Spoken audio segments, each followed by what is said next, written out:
Bentornati su Stelle Turche Rivelate. Oggi vi porto una storia che tocca l'anima e mette alla prova il cuore, una di quelle che ci ricorda quanto l'amore, quando decide di resistere, diventa una forza capace di piegare la sorte. Il nostro racconto si intitola Can Yaman e Dimet Özdemir, riusciranno a salvare il loro amore?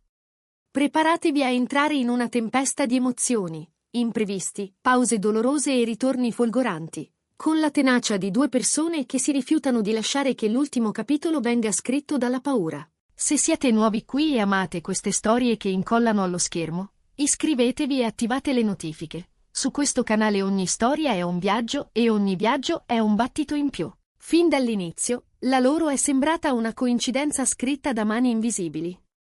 Non un classico colpo di fulmine in una sala affollata, non un incontro orchestrato dalle circostanze, ma la scintilla scoccata in un ambiente dove la pressione è costante, dove sguardi e parole si misurano al millimetro, il set, i riflettori, quella follia poetica che accade quando due anime creano un mondo segreto in mezzo al caos. Can, con il suo carisma magnetico, lo slancio di chi non ha paura di buttarsi e una nobiltà antica nello sguardo.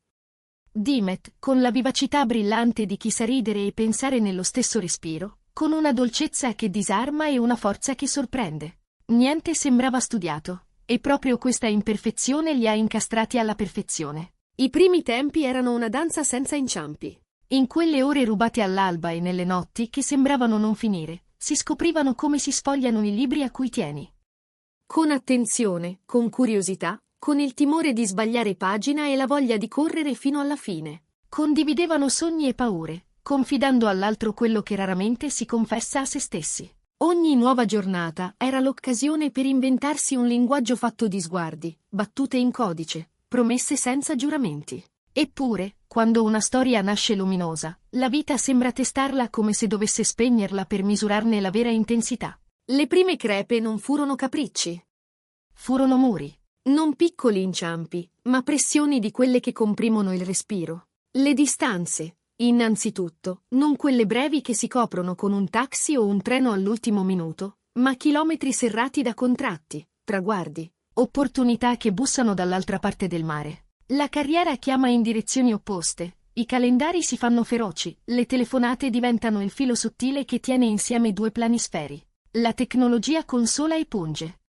Una videochiamata ti riporta a casa per un attimo, ma ti ricorda anche che a casa, accanto a te, c'è solo lo schermo. Il tempo, quando non si toccano le mani, diventa una prova di fede. Si attende un messaggio come si aspetta un referto. Si teme il silenzio come si teme un temporale quando sei senza riparo. Ogni foto scattata per lavoro, ogni voce rincorsa dai blog, ogni commento gettato sui social pesa come una puntura. Fidarsi, a distanza, è un esercizio quotidiano.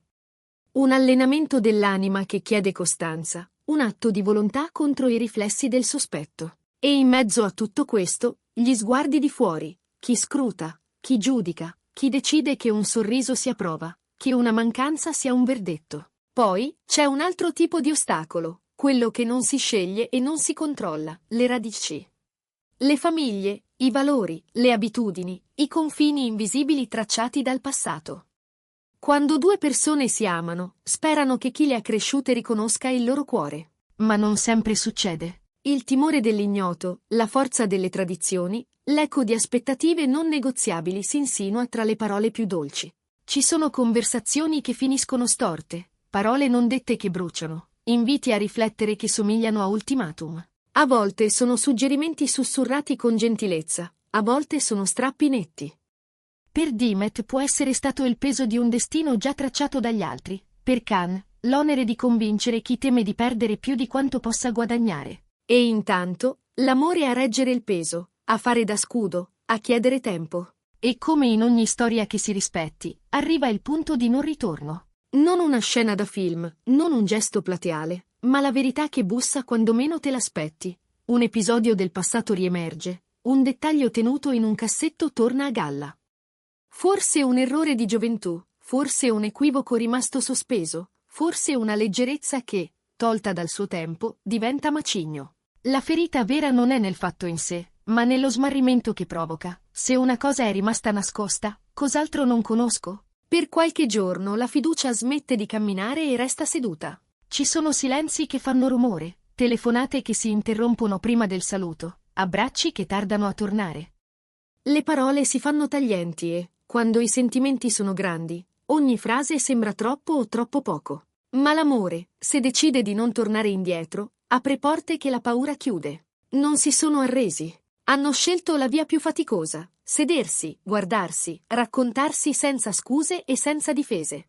Khan ha cercato le parole che rispettano e non giustificano. Ha ammesso la caduta senza nascondersi dietro il destino. Dimet ha dato voce al dolore, ma ha difeso la parte migliore di ciò che avevano costruito. Non si trattava di dimenticare, bensì di capire, di rimettere la fiducia al suo posto, inchiodandola con gesti e tempo. Quella conversazione non è stata un colpo di spugna, è stata un cantiere aperto, con la polvere nell'aria e la fatica nelle braccia. Hanno pianto e riso nello stesso giorno, hanno messo al centro il progetto più ambizioso. Essere leali non solo l'uno con l'altra, ma con il futuro che volevano. Superata quella notte lunga, restavano i muri esterni. E qui hanno deciso di mostrarsi insieme, non come una foto, ma come una promessa. Nessun proclama, nessuna sfida urlata, una calma testarda, una presenza continua. Hanno chiesto incontri, hanno ascoltato timori e risposto con fatti. Hanno parlato di piani reali, di come si concilia una vita che corre con un amore che pretende cura. Hanno scelto di essere affidabili. Presentarsi, tornare, mantenere la parola. La fermezza, alla lunga, smonta i pregiudizi più di 1000 dichiarazioni. Gesto dopo gesto, qualche resistenza si è ammorbidita. Non è stato un perdono una tantum, è stata una quotidianità diversa che si impone piano, finché anche chi era contrario si accorge che lì, in fondo, c'è qualcosa che vale. E come in ogni viaggio, arriva il tratto in cui ti volti e capisci quanta strada hai macinato. Hanno stretto i denti nelle settimane in cui i voli non combaciavano e i fusi orari trasformavano un buongiorno in un buonanotte. Hanno difeso la loro intimità dalle grinfie della curiosità. Hanno imparato a proteggersi senza rinnegarsi. Hanno accettato che l'amore non è un rifugio immobile, ma un accordo elastico. A volte ci si aspetta, a volte ci si rincorre, a volte ci si lascia spazio per ritrovarsi davvero. Alla fine, la domanda che all'inizio pareva un titolo retorico è diventata un punto reale di arrivo. Sono riusciti a salvare il loro amore? Sì. Non senza cicatrici, non senza giornate in cui l'orgoglio faceva più rumore della nostalgia, ma sì. L'hanno salvato con una somma di scelte piccole e coerenti, con un perdono che non è oblio ma responsabilità, con il coraggio di dire no a chi voleva dettare legge sui loro sentimenti. Hanno fatto della distanza un ponte, dei dubbi un'occasione per scegliersi di nuovo, della pressione esterna uno specchio in cui riconoscersi complici. Hanno dimostrato che quando la fiducia viene ricostruita pezzo a pezzo, diventa più resistente del nuovo. Questa storia, raccontata così, non è un santino né una fiaba senza ombre. È la prova che l'amore vero non è una linea dritta, ma una rotta corretta di continuo, come un capitano che conosce il mare e sa leggere le nuvole. Khan e Dimet non sono usciti invincibili, sono usciti più consapevoli. Hanno imparato a perdonare e a pretendere, a dire grazie e a dire basta, a tenere insieme la leggerezza e la disciplina. E soprattutto hanno capito che non si salva un amore una volta per tutte. Lo si salva ogni giorno, quando si sceglie di esserci. Se questa storia vi ha toccato, è perché in fondo parla anche di noi, dei nostri tentativi, di quei passi avanti e indietro che facciamo quando teniamo a qualcuno.